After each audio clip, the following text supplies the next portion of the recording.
safest age gap for between pregnancies. There is so much to think about on this topic.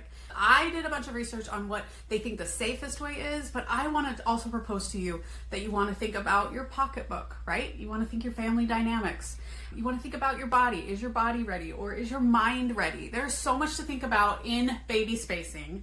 But as the pregnancy nurse, I'm here to tell you about the studies and what they show is the safest duration between pregnancies. And I'm also going to talk about if this applies to people who had a miscarriage as well.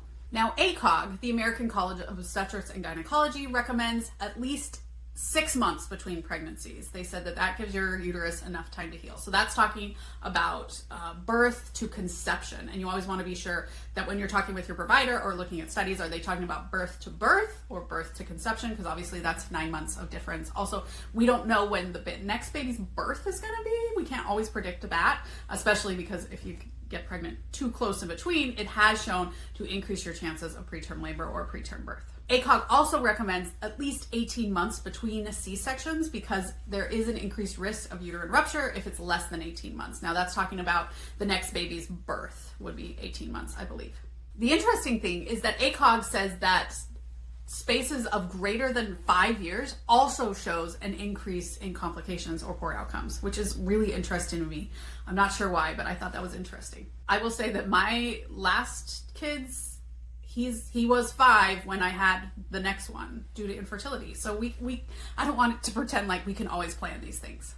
Now, if you're thinking, Hillary, my fertility window is closing, I'm here with you. There was a study who looked at older moms who were over 35, I shouldn't say older moms because I'm way over 30, but moms who were over 35 actually had decreased complications versus younger moms who got pregnant quicker.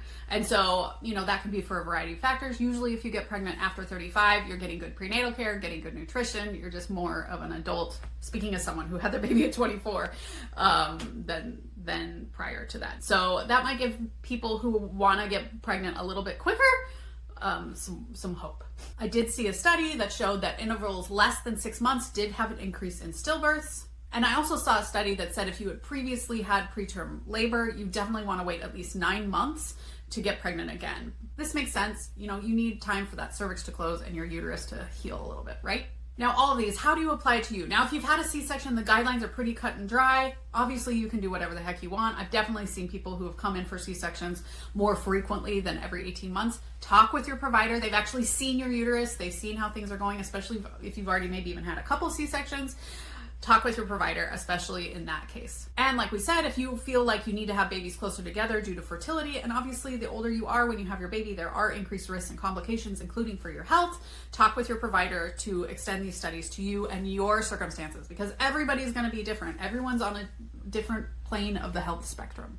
Okay, so why might longer intervals be better, you might be wondering? Nutritional depletion. I read a lot of studies about how your folate decreases after you have a baby, and it takes a little while for you to regain that folate, and we know that folate is really important as you are growing your baby. Also, there's damage to your poor little reproductive system. This uterus is just going to take some time to heal, and that's okay. It makes sense. And then postpartum stress, like how is your brain doing? Are you managing? Are you coping with the things at home how are things going on? One caveat to these things is a lot of times people who conceive less than 6 months after having their baby, it is often an unplanned pregnancy. For a lot of those people, maybe they're breastfeeding, they didn't even have their period back, and all of a sudden they find out that they're pregnant, right? So those people tend to have higher risk because they often aren't getting prenatal care as early. Trying to haul a 6-month-old to your prenatal appointments is a lot. A lot of times those people just aren't as taken care of. You also have all the things of a 6-month-old going on at home. You might not be sleeping well, all those different kinds of things. So it isn't all just about like your uterus healing. There's a lot going on if you get pregnant that quickly right after you've had one. I will say that there is a real gap on the effects of mom.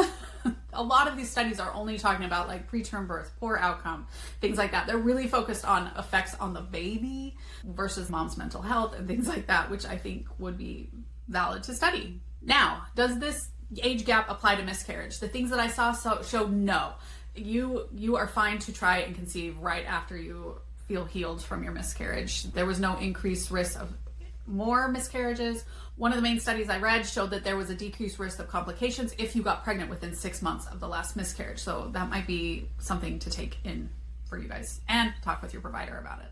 Actually, one of the studies I read showed that they recommended less than 3 months, of 3 months between like miscarriage and getting pregnant again. So ultimately, what did I take after reading all these studies? It really makes sense to wait 6 months if you had a vaginal delivery. If you have had a C-section delivery, you probably want to wait those 18 months. Remember, that is from birth to birth, not birth to conception. So they're wanting the next baby, you know, so you could conceive like 9 months after your delivery. I would wait a little bit just in case baby's early, but we don't want to have a uterine rupture. That is not a great thing, and we want to try and prevent it, and I hope you do too. It also might be a reason that you might not be back on your next one if that's important to you. Now, if you're one of the people who are like, Hillary, I got pregnant less than 6 months in between, all is not lost, okay? You're going to want to make sure that you're taking really good care of yourself nutritionally. You may even want to see a nutritionist and see if there are supplements that you should add to your diet that can help you get that to baseline after your last baby, along with helping this other baby get the nutrition that they need. Things that come to mind is they might want to increase your folic acid,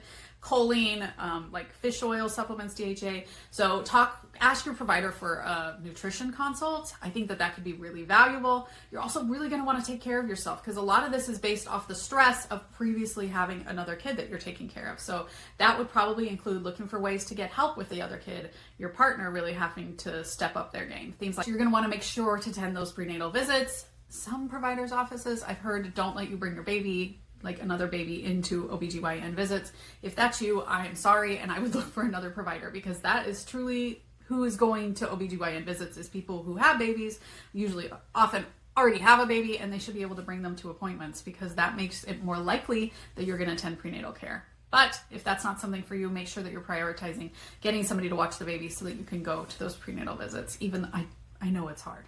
And I bet many of you are like, 6 months? I'm looking more like 6 years. It's been a lot. I get you. After my first baby, I was like, never again. And it really was until he was like 2 before I even was ready to consider it, because my body needed time to heal. My brain needed time to heal. We just needed to get ready. And then on subsequent babies, I wanted them quicker, really. Because of infertility, I didn't end up having another baby. So you can't always plan this. Look for safety. Bring these things to your provider, like a preconception appointment. Providers will offer those kind of things, so that you can talk with them about what would probably be right for you if you're looking to try. I hope you guys found this video helpful. Come join me at the Pregnancy Nurse, where we have a whole post about this. I will put the link in the caption.